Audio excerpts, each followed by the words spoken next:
Hey everybody, welcome back to Northernlion Plays the Binding of Isaac Afterbirth Plus. Hoping to get on a roll. We've been stopping and starting a little bit. Okay. J12X9C4F. Yeah, you know, in hindsight, I wish that I had not gone to the big room full of champions first. But it's a good test.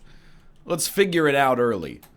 We're either gonna live like a hero or die like Nero. Not the Roman emperor, but rather the CD writing software that I have to imagine now. I don't know if they're still around. I mean, like, isn't everybody just using drive imaging, like daemon tools, for example? And I mean, you can use daemon tools if you want. I'm more of a free and open source sort of guy, so I use Affleck utility, but okay. So we're spinning off a couple of different bits early here. Just seeing what sticks. For now, I gotta tell you. Yo, I will take Explosivo, but it is a little scary. Yeah, maybe we should have gone for the reroll there. I should really, like, when I enter a room, I should just think about it for a second. But instead, in my brain, I'm like, we have to take this immediately. Either way. Explosivo is still good. We just really are in dire need of some HP. And I ain't talking about a gateway laptop. Yo, this is the whole reason we did this. Sure, why not? What I was going to say is early on in this run, yuck. I got to tell you, I'm pretty pleased. The only thing I'm unhappy with is essentially the fact that No, forget emergency contact. This 2 of diamonds could save us. The only thing I'm displeased with is our HP, and to a lesser extent our speed, but that's... Oh, no! Thank God. Yeah, like our DPS, 4 damage for, you know, it's a bit of an exaggeration, but not much. Literally, we're 99% correct. And then 8 rate of fire. I mean, that's the kind of DPS we almost had at the end of the daily that we just did. So I'm feeling real solid about that. All we need is a merciful boss that is willing to give us the slightest amount of HP. Just a little wafer-thin HP upgrade. Contains everything I need. By the way, if you want the revenge arc, sure. Give me Champion Ragman. We have damage and we have bombs. I am willing to face him. I am unafraid. Dude, with golden bombs and with glowing hearts, we see thee rise, our true north, strong and free.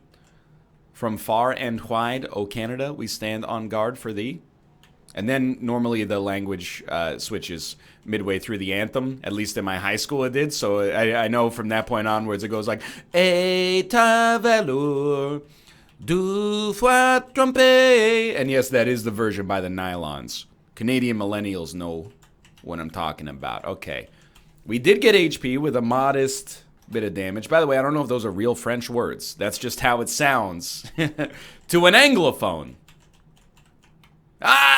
Deal with the devil chance. That's okay.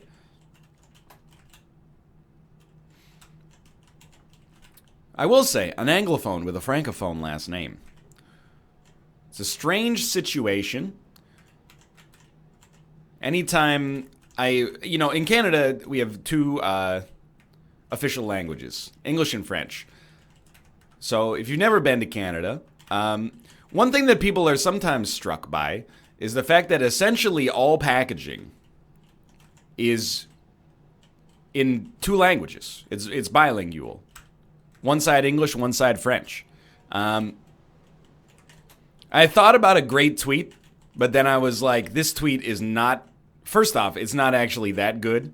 I just think it's good because I came up with it. And then secondarily, I was like, it's not worth the hassle. What I was going to say is like, man, I wonder how many great products we're missing out in Canada, or missing out on in Canada, because people can't be bothered to deal with bilingual packaging. I mean, I wonder what kind of amazing patisseries we're not getting. You know, the idea being that at first you would interpret it as being, oh, this guy is saying that, you know, because French is an official language, he's missing out on all these products that otherwise would be able to be imported. But instead, I flipped the script and was going to say all these amazing French products they can't be bothered to translate themselves into English, and then we all would have had a laugh, but I would have gotten some replies from people with Canadian flags in their Twitter headers like, yeah, brother. And I was like, nah, it's not worth it. So instead, I'll just tell it to 30,000 people context-free here on YouTube instead. But not too many people are going to be exposed to this anecdote unless they're already fans of mine. And as a result, it's a much safer place for me to tell a joke like that. Now, I am going to go into this room, and I would like to not have to buy a Spirit Heart, but, you know, I probably will, just to be safe. And I'm not going to use 2 of diamonds yet. I think we can afford to wait on that one. And let's go do our boss trap room while we're here as well. I think we might as well, and... Excuse me, why do we have a 0? Oh, you know what? This is, I didn't even look at it, but a 0% chance of a deal with the... Right, we shouldn't have picked that up. A 0% chance of a deal with the devil means that whatever our boss is, it wouldn't have spawned a deal with the devil anyway, so taking damage, still bad, but maybe not as bad. I think, but it's admittedly sort of strange. That speed upgrade is very, very useful. We've already fought the boss. Okay, hold on, I was busy telling my anecdote, alright? Don't hold it against me. Oy. Sorry, Isaac Brain's been a little scrambled lately. You go through fits and spurts. You know, stay focused. We can still make that streak happen. Don't think that we're streakless right now. It is true, though. You might, question it. You might be skeptical, but as far as I know, all products in Canada, or all food products at least, are bilingual. And I'm talking like we can go to a Korean grocery store and buy kimchi that's imported from Korea, and it's still got the sticker like pasted on the back that's like, by the way, here's what kimchi means in French. It's a really good way to learn what food names are in French if you're not a French speaker. For example, bread in French is pain, which I think, is mostly only true if you suffer from a gluten intolerance. But, maybe the inventor of the French language, Charles de Gaulle, did. So, it's interesting lore reasons behind that. But it's true, having a French last name as an English speaker creates a lot of situations in which I wouldn't say it's awkward, but service staff don't realize that they're implicitly making me feel like kind of an unlearned piece of garbage. Like if I'm at the airport, people will look at my boarding pass and go, "Bonjour, Monsieur Le Tourneau," and I've got to be like, "Oh, hee-haw, buddy, hold up. All right, I can see where the confusion lies, but simultaneously, hello." To the point where Kate and I were talking, Kate she's multilingual. She speaks fluent Korean, English, Japanese. She's talking about learning Spanish. And we were thinking, like, if we have a kid, they're going to have a Francophone last name. Perhaps we could save our child. Dude, don't go with the bean. Obviously, you're going to stick with Book of Revelations. Maybe it would be worth just knocking out the French language for them. I know it's not that easy, but don't you have the perception that it's that easy? Like, that's how I feel. And admittedly, it's not really fair. Whenever I see somebody that speaks multiple languages, and I'm like, "Oh, how do you speak all those languages?" And they're like, "Oh, my parents taught them to me when I was like 4. I'm like, cheating? That's not fair. I mean, it obviously is completely fair, but you get the idea. You know why it's not fair? People, they'll tell you, and they might be right. I'm not a neurologist, obviously. Should probably see one, but either way, okay, give me Spirit of the Night. This is a very, very slightly dangerous situation, but otherwise actually an incredible one. If we can get Book of Revelations to get a few charges, we're going to be in a good spot.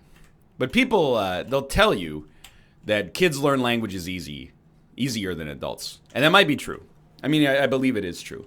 But secondarily, it seems like the greatest idea to teach your kid a language when they're like, 2, 3, 4, 5, before double digits in age.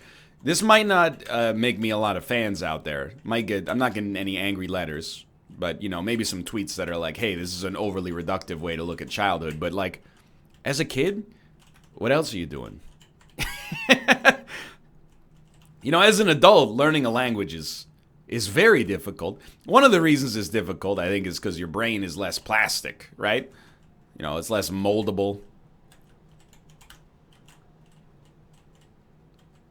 But one of the reasons is because you got like a job to do, and you got a family, and you got you got all these other responsibilities going on in your life. And I'm not saying this to say like, oh, these kids have it so easy. It's not fair. I mean, it's like totally fair. But like when you're that young, yeah, teach your kids something else, If you got the opportunity to do so, they literally have more free time than anybody else on planet Earth. Now, they're learning how to walk, they're learning how to read, etc., etc. But my impression of that as somebody who's gone through it is that just sort of happens passively. Like, I don't remember learning how to read, but as a kid, I think like, I was like, blah, blah, blah, blah, blah. Now is the winter of our discontent made glorious summer by the sons of York. And my parents were like, oh no. Honey, our kid's a snob.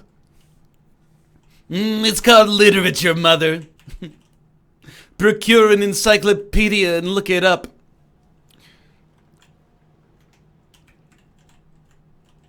I think, I don't want to be in this room, for one, but I do want to see what the card is. Oh, take me. Compound fracture. Sure, dude. Basically a cricket's body here. I think, I don't know if it's hypocritical. We're not, oh, Lord, be careful. We're not on the clock to have a child, but, we're probably thinking about it within the next, maybe 4 or 5 years. I gotta tell you, it's really nice to be like married and childless. If you love children and like it's been your lifelong dream to raise a child, I'm sure, it's harder to relate. But having a job as an adult where you make your own hours really makes me resistant to the notion of having a child and then having to wake up early. And you might say that's a little selfish. Is it selfish to not bring another human being into our world of limited resources until later? I guess if you're going to do it later, probably. But anyway, yeah, but at the same time, if you're of the position that sleep is more valuable than, rearing an infant, you're probably better off not having that infant until your priorities change. Yo, it's marrow. Anyway, what was I going to say? Where was I going with? Oh, I think, I'm not going to say that I'm hypocritical about it. I did pretty well in school growing up. I had some years where I cut up a little bit and, was not a particularly strong student. But, for the most part, I worked relatively hard. And when I didn't work hard, I coasted by on what I would describe as a natural hint of cleverness, if not outright intelligence. But I think I'm going to, as a father, dude, I am going to be, I don't want to say, what's the word I'm looking for? A taskmaster? I was an only child from when I was born until now. And likely forever, I assume. I don't know. It's not really my decision. Mom, dad, whatever you want to do, go ahead. But, it's your life. I remember being a child, even though it was so many years ago. And I had free time that I just, to this day, I cannot even fathom the amount of free time that I had.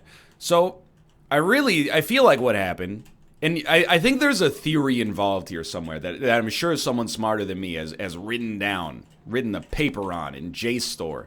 But tell me, I'm going to get my central thesis across and not belabor the point anymore pretty soon. I think to some extent, when it comes to parenting, you take your own childhood and then you you almost invert it, if that makes sense. My parents didn't make me work like at all as a child. And I think it's basically, first off, they were great parents, don't get me wrong. But they probably did let me get with a little bit too much inaction. And this is going to, probably the most tooting my own horniest statement, maybe we rephrase that I've ever said. But it is like, as far as I'm concerned, a golden gift from, some kind of benevolent force in the universe that I didn't turn out completely spoiled and also incredibly lazy. Maybe, instead of being like, hey, mom and dad, you failed me and the universe saved me, I should take the position that maybe they actually struck a pretty good balance. That makes way more sense. But anyway, because I remember how little I was able to do as a child, and it was, I definitely agree with the notion that, like, hey, we should let kids play and kids should have fun. But simultaneously, I'm like, dude, my kid is getting straight A's if they're able to. You're not doing anything. Before, like, the age of 12, your life is, I don't want to say your life is nothing, that is not the connotation that I mean, but you're not doing anything. You're going to school, you're playing video games, and you're getting exercise outside, you're learning what it means to be an individual in today's society, but apart from that, it's not like, you don't have any other obligations. Your social life is dictated by your parents. So yeah, like, I'll drive you to your friend's house, but simultaneously, like, you're already in school 8 hours a day. Just do the work and get A's. If you're like super cool in high school, if you're like, high school quarterback, dude, I'll let you get away with a C-, okay? As long as you get drafted. Not into the military. I live in Canada. That's not funny. It happened 3 times. Three times, I think. Maybe it might have even happened during the Boer War. I know that sounds ridiculous.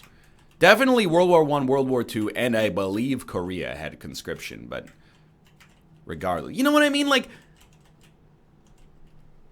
my parents both grew up in kind of have-not situations, so they had the means to provide a very good childhood for me. And I think that they reveled in that. And I'm sure that they, probably explicitly had conversations where they're like, we're going to give our kid the things that we didn't have. And now, and don't get me wrong, I'm grateful for it. But at the same time, I'm like, you guys did a wonderful job. But take it from somebody that was on the side of a have rather than a have-not childhood. You let me get away with just a little bit too much. It wasn't out there like, smashing car windows or anything like that. But simultaneously, like, you gave me too much leash. My kid is going to have to engage in a battle of wills. If they ever come home with a C and they're not in, second year organic chemistry, we're going to sit down and it's going to be a debate. Explain to me. Oh, you thought playing Civilization 8 was more important than your future? I'm being a little bit hyperbolic, but only a little. I think I'm going to be a tiger mom, man. And then when my kid has a kid, they're going to be like, my dad never let me have any fun, so I'm going to let my child do whatever they want. I'm not like a normal mom. I'm a cool mom. And then the grandkid is going to be totally ruined. But that's like 100 years in the future. We'll probably be we will be dealing with bigger fish to fry at that point than one single individual. It'll be more about like the fate of the species at that point, possibly, but maybe not. But like, I don't know, maybe.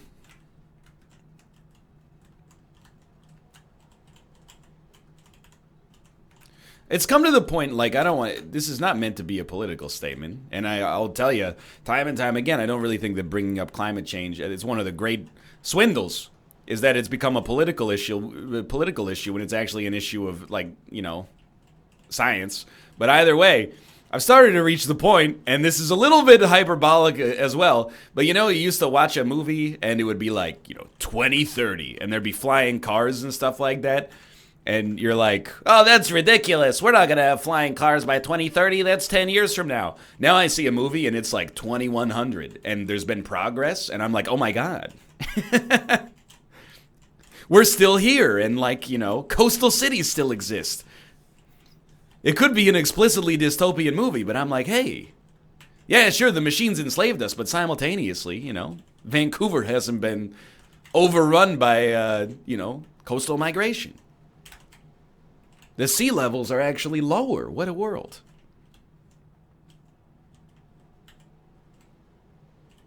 Very fitting death card. Either way, I'm not trying to rattle you, you know? I'm not a scientist. I just read the reports and internalize them. I don't know. It's weird. I have no anxiety whatsoever about climate change. I think it's, like, honestly, it's not... Climate change is obviously not a new idea. But when I was in undergrad, I heard, like, you know, I took classes that were basically specifically like, you know, here's how screwed we are. And at the time, I was like, oh my God, we're screwed. That sucks. What can we do? And then this sounds terrible, but there's almost like a certain, like, melancholia that sets in where I'm like, yeah, you know, we're screwed. Tell me something I don't know, you know? I got used to that idea 10 years ago. You're just figuring it out now? Must be nice. Name the, you're afraid of climate change? Name the top 5 most dangerous possible implications of a changing climate. I'll wait. The joke being, in case you need to spell it out, I'm becoming a hipster about it. I don't even mean to ramble about it. At this point, I'm just like, you know, I'm just spitballing. Go back to telling us how you're going to make your kid miserable. Isn't that what being a parent is about, though, to some extent? Isn't it about teaching your child how to tolerate a little bit of misery productively? Now, lest you guffaw and think that I'm just being needlessly ridiculous or perhaps even cruel, you know, don't you agree to some extent? Certainly, I don't think you should be like, hey kid, life's tough, catch, and then like throw a hammer at him. That's insane. But like, you know, if your kid is like, you know, you could say logically, like, I want my child to have like the most pleasant childhood. I want them to never want for anything. Yeah, well, what if they come home from school and they're like, I'm not doing my homework, you B? Then you gotta be like, you're doing that homework. Not because it matters whether or not you learn cursive writing, but because as an adult, you have to recognize, you know, that's what childhood is, like an internship for adulthood, you know? And as an adult, you got to do things that you don't want to do. And what's wild is that, you know, nobody forces you to do them. You just got to do them, or like, you'll go to jail.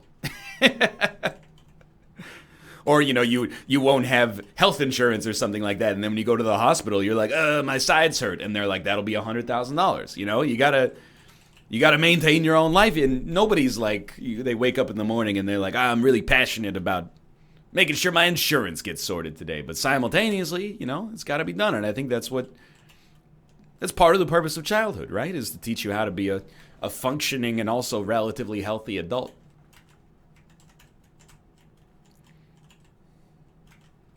That's my 2 cents, at least. But I don't know. I'm sure that if you're a parent, there's nothing more insufferable than somebody who's not a parent being like, here's how I'm going to raise the perfect kid. And then, like, you know, when you actually have the kid and you're running on, like, 4.5 hours of sleep a night for 8 months in a row and the kid is like, I want ice cream. You're like, okay, you know what? Just for today, you get some friggin' ice cream. Will you shut up if you get the ice cream? Okay, fine. And then the kid grows up and is like, well, I think I got screwed. I think I have a bad relationship with food because my parents used food to make me happy. Well, then you should have been there when you were a baby because you were crying all the time. We still got a job to do. We got to be able to wake up in the morning and like just have a little bit of peace and quiet so we don't go crazy. So yeah, we gave you the Chef Boyardee sometimes to shut you up, okay? It was a necessary evil. You know, it's a compromise, I'm sure.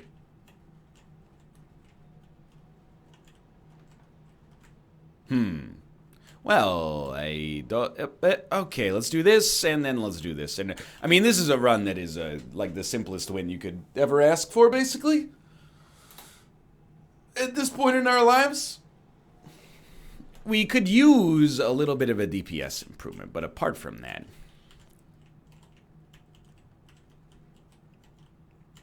You know, we're in a very, very tenable situation. Almost like it's one of those runs it's great, but it's not offensively cool enough that I feel like I don't have to apologize. I feel like I have to be like, I'm sorry, I took Book of Revelations and made this run pretty easy. But what's strange is that if I just picked up like a single piercing shot, like if I got Eye of Belial, I would be like, I'm not apologizing for anything. This run rules. It's just like, it's literally like 10 out of 10 defensively or close to it, and is like 6 out of 10 offensively. Although 8.71 damage is still really good. It's the 8 rate of fire, really. And then the fact that Explosivo almost accentuates a lack of DPS, because when your shots hit but don't do any damage until like 25 seconds later, that's a bit of an exaggeration, but you get the idea. Hello? Hello, there you are. We should be one Guppy item away from becoming Guppy.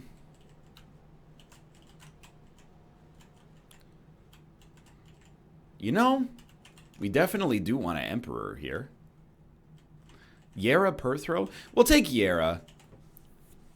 But it's close. I've come around to this idea recently that although Yera is a great rune, it might be second best. It depends when you get it, but the further away you are from the chest, the more I think Perthrow beats it. And I'm going to give you what I think is a very relatable anecdote here. I think it's like the difference between ordering a la carte and going to a buffet.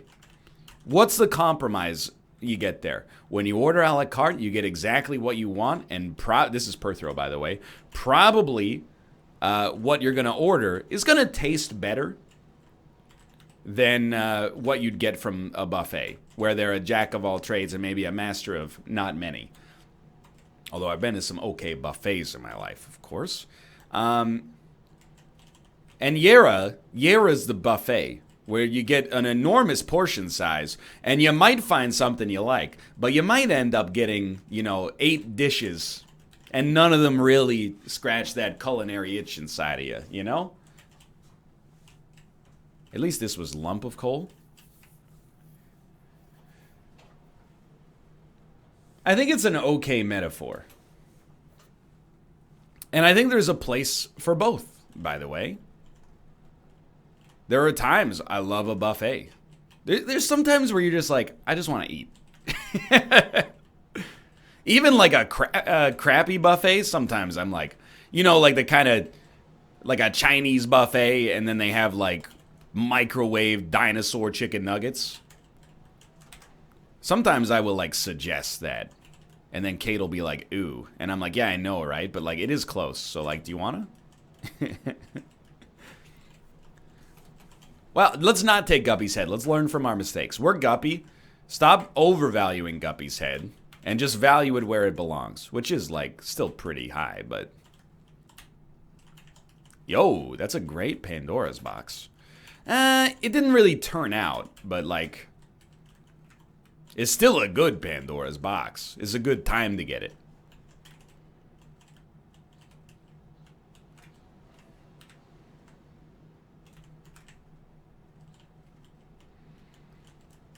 But I think, now I prefer to order, most of the time, I just prefer to order something off the menu, even if it's the same price. I mean, I've had enough experience, even like, I'll tell you, there are exceptions to the rule. For example, and you might be bringing this up already, when I say buffet, what's the first word that comes to mind? For many people, it would probably be Las Vegas. Sure, why not? And I've, been to some buffets in Las Vegas. I've been to some that I'm like, this only exists so that you can put buffet on the hotel brochure and website. But I've been to some where I'm like, dude, okay, breakfast was $20, but they got like a There's a dude over there making waffles for you in a waffle iron. You can put whatever you want in it. There's, crab legs that are really well done. There's some good, there's some exceptions to the rule. I'm talking about terrestrial buffets for the most part. Like, there's a ferry that goes between Vancouver and Victoria. Victoria is the capital of British Columbia, but not a small city. People from Vancouver sometimes, I think, are a little snobby when they talk about Victoria. They're like, oh, you mean the village across the Georgia Strait? Is it the Georgia? I don't know.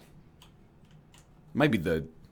There's all sorts of bodies of... I'm not very aquatically minded. There's inlets and straits and eddies and rivers. Those I'm familiar with, along with the lakes and oceans. But what's the difference between a sea and an ocean? They sailed the 7 seas, but they were actually the 5 oceans, and, you get the idea. Send me. And, there's this crazy lineup to get to the buffet on the ship, and then I ate at the buffet, and I was like, kind of blows. But then your only other option is white spot. But, dude, I can get down with a white spot. You know what? Give me the rate of fire increase. I'm not going to take Stompy, because it's just like, literally does not matter. Maybe we'll get a rune bag at some point on this floor, and we'll be able to get Perthrow and do something with it, but for now, there's, like, no value. Anyway, this was just a nice run. And considering that we started at 1 HP, I think we're pretty happy with where we ended up here. It's a good, strong Guppy run. Great defense. We have 12 lives, which is hilarious. We have more than 12 lives if you imagine that Guppy's collar is going to help out. Now, at some point, having 1 extra life is very helpful. Having 9 extra lives is helpful, but particularly for different reasons. Having 12 is probably overkill. Yo. I still think it was probably worth it. Tough love will help us out a little bit, surely, as well.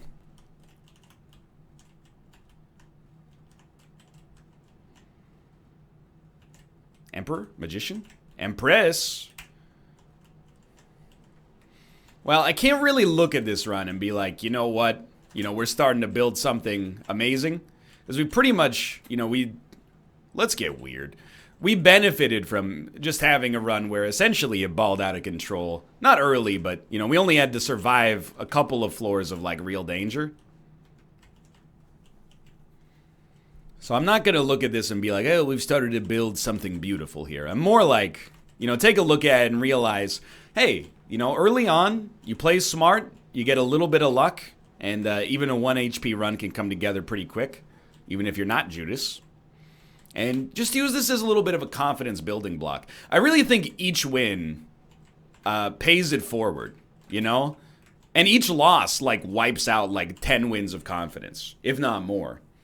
And I think confidence is a big part of it. And I'm still, it's this little, like, sports psychology stuff that you would think would be completely irrelevant and should be, because I'm not, like, an esports level Isaac player. But, like, even then, you get 20 wins in a row, the wins flow easier. The losses hurt more. Once you get 1 loss, you're like, whatever. If I lose, I lose. It's the game's fault, dude. There's nothing I could do.